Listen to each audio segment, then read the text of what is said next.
sahlan marhaban, ahlan wa sahlan ya Ramadan,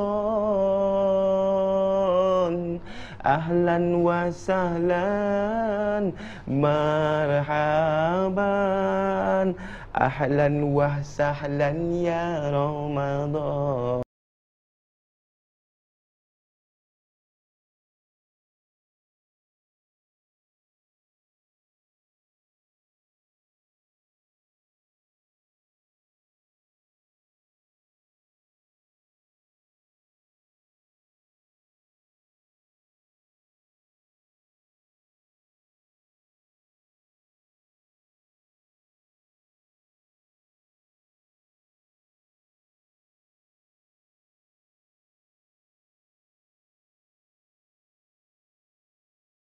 Assalamualaikum warahmatullahi wabarakatuh. Alhamdulillah, summa alhamdulillah, nahmaduhu wa nasta'inuhu wa nastaghfiruh wa na'udzu billahi min syururi anfusina wa min sayyiati a'malina, may yahdihillahu fala mudhillalah wa may yudlil fala hadiyalah. Wa asyhadu an la ilaha illallah wahdahu la syarikalah wa asyhadu anna Muhammadan abduhu wa rasuluh. Amma ba'du. Assalamualaikum warahmatullahi wabarakatuh. Apa khabar semua? Baik Alhamdulillah. Macam mana Ramadan kali ini? Alhamdulillah, hari ini kita dah masuk ke 1 Ramadan 1441 Hijrah, bersamaan tahun 2020.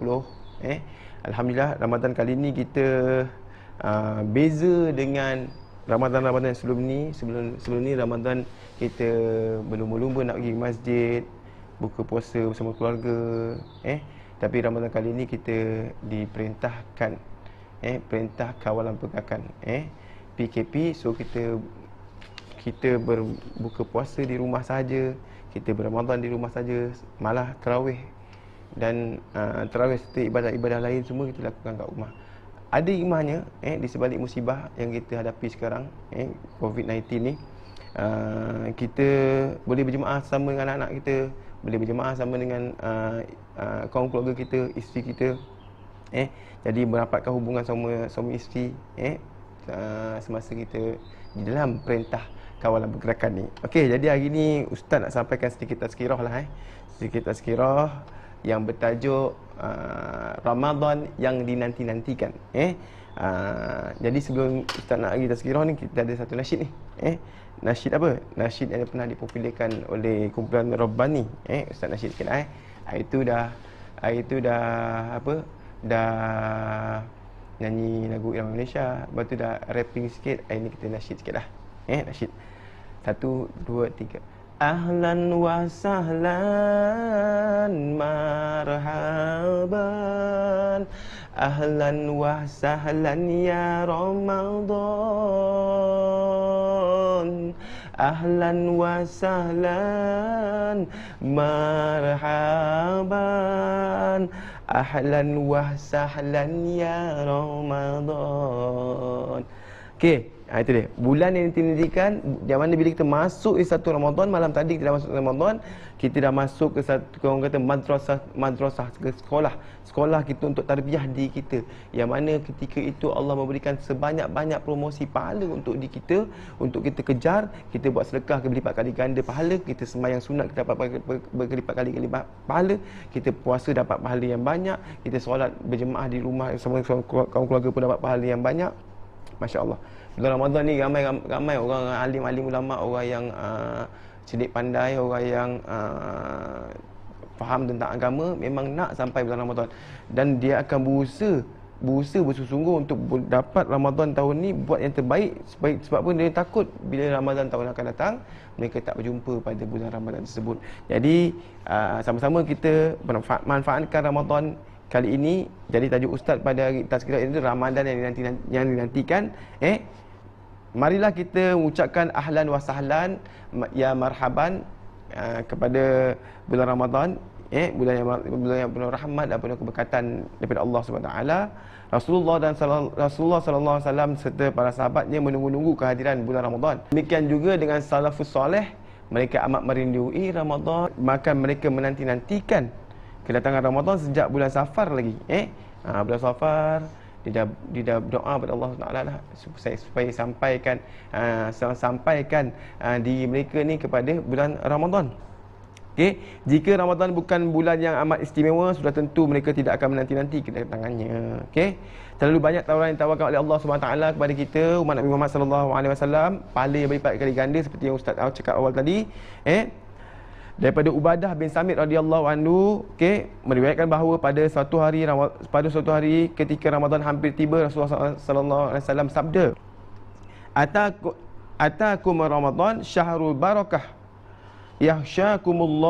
yahsyakumullah fi fayunzilu rahmah, okey, wa yahuttu khataya wa yastajibu fi du'a. Okey, apa maksudnya? Telah datang kepadamu bulan Ramadan di mana Allah melimpah ruahkan di dalamnya dengan keberkatan, menurunkan rahmat, mengampuni dosa-dosa kamu, mengabulkan doa-doa kamu. Hadis riwayat Tirmizi. Inilah tawaran yang Allah Subhanahu taala yang cukup besar di dalam bulan Ramadan turunkan kepada umat Nabi Muhammad sallallahu alaihi wasallam, bulan yang membawa sejuta rahmat, bulan yang membawa keampunan, bulan yang mudah dia mengabulkan doanya. Kan, sekiranya kita tahu kelebihan bulan Ramadan, kan, sudah tentu kita ni manusia ni, umat Nabi Muhammad sallallahu alaihi wasallam akan mengharapkan sepanjang tahun adalah bulan Ramadan. Kalau kita tahu bulan Ramadan ni banyak kelebihan dia, doa dimakbulkan, diberikan ampunan dosa, kan, lepas tu dibuka pintu rahmat Allah SWT, maka kita akan mohon kepada Allah SWT sepanjang bulan tu ialah bulan Ramadan. Inilah bulan yang untuk mengawal keuntungan pahala yang berlipat kali ganda sebagai bekalan untuk kita bawa ke akhirat nanti. Bulan untuk meningkatkan amal ibadah kita dan mendekatkan diri kita kepada Allah Subhanahu Wa Taala. Okey, amat malang jika kedatangan bulan Ramadan tidak dimanfaatkan sebaik-baiknya atau dipersisihkan oleh kita umat Nabi Muhammad sallallahu alaihi wasallam. Orang dulu berlumba-lumba nak jumpa Ramadan, kita nak jumpa Ramadan tapi kita tak puasa, kita buat perkara-perkara yang membatalkan puasa, perkara-perkara yang mengurangkan pahala puasa. Amat mungkin. Oleh itu, jauhlah diri kita pada perkara-perkara yang boleh mengurangkan pahala puasa, dan jagalah penglihatan kita, jagalah pendengaran kita, dan peliharalah lidah kita daripada perkara-perkara yang boleh mengurangkan pahala puasa kita, dan jauhkan kita daripada perkara-perkara yang keji dan haram yang dilakukan daripada anggota tubuh badan kita. Hormatilah bulan Ramadan seperti kita menghormati tamu yang datang ke rumah kita, kan, kita muliakan dia, kita bagi dia makan, kan, kita entertain dia, kita layan dia dengan baik. Macam itulah kalau datang bulan Ramadan, kita layan dia baik-baik, kita cuba untuk memberikan yang terbaik apabila kita berada dalam bulan Ramadan ini, insya-Allah. Sebenarnya dengan katakan bulan Ramadan tahun ini, marilah kita sama-sama rebut peluang kemasan ini dengan menjadikan seluruh kehidupan kita sebagai ibadah, ganjaran pahala upahnya amat besar. Kalau kita diumpamakan sebagai seorang pekerja yang ditawarkan dengan upah yang lumayan, kan, sudah tentu pekerja tidak akan melepaskan peluang yang ada, kan. Dia pasti akan bekerja bersungguh-sungguh. Itu analogi ya. Jadi kalau kita bos kita cakap kalau kita buat elok-elok, kan, kita akan dapat ganjaran, dapat pahala, dapat gaji, tambahan gaji 1,000, kan. Jadi kita mesti nak buat elok-elok, betul tak? Jadi macam itulah kalau kita buat pahala di bulan Ramadan, kan, pahala berlipat kali ganda. InsyaAllah kalau kita tahu benda itu akan berlaku, maka kita tak sia-siakan bulan Ramadan tersebut. Mudah-mudahan Allah menyirami hati kita dengan nur hidayah sehingga menjernihkan hati-hati kita yang amat rindu dan mencintai bulan Ramadan. Jika belum terdetik sedikit pun perasaan itu dalam hati kita, maka mohonlah kepada Allah SWT keberkatan bulan Ramadan supaya Allah pancarkan nur hidayah kepada kita untuk mencintai bulan Ramadan. Jadi di musim PKP ni kita ambil orang kata hikmah di sebalik musibah COVID-19 ni, kan, kita yang mana laki-laki dia boleh jadi imam untuk kaum keluarga dia, kan, yang mana para ibu-ibu boleh orang kata mengeluarkan skill memasaknya, anak-anak boleh bantu ibu ayah, kan, sama-sama memeriahkan keluarga di rumah. Jadi insya-Allah kita sama-sama perbaiki diri kita ke arah yang lebih baik, kan. Kita jadikan bulan Ramadan tahun ni Ramadan yang paling bermakna dalam kehidupan kita. Sebab Ramadan ni Ramadan yang rare tau. Rare yang mana kita tak boleh keluar rumah, kita duduk rumah saja. Kita bersemayang tarawih kat rumah, tak boleh buka puasa dekat masjid, tak boleh bersemayang tarawih kat masjid, tak boleh buat qiyamul lail kat masjid, kita buat kat rumah. Memang rare. Saya rasa mungkin sekali dalam kehidupan kita je. Jadi sama-sama kita manfaatkan Ramadan 1441 Hijrah ni, tahun 2020 ni kan, jadikan Ramadan yang terbaik dalam kehidupan kita. Saya rasa sampai sekarang saja. Aku liqauli hadza wa astaghfirullahal azim li wa lakum wa billahi taufiq wal hidayah. Wassalamualaikum warahmatullahi wabarakatuh. Assalamualaikum.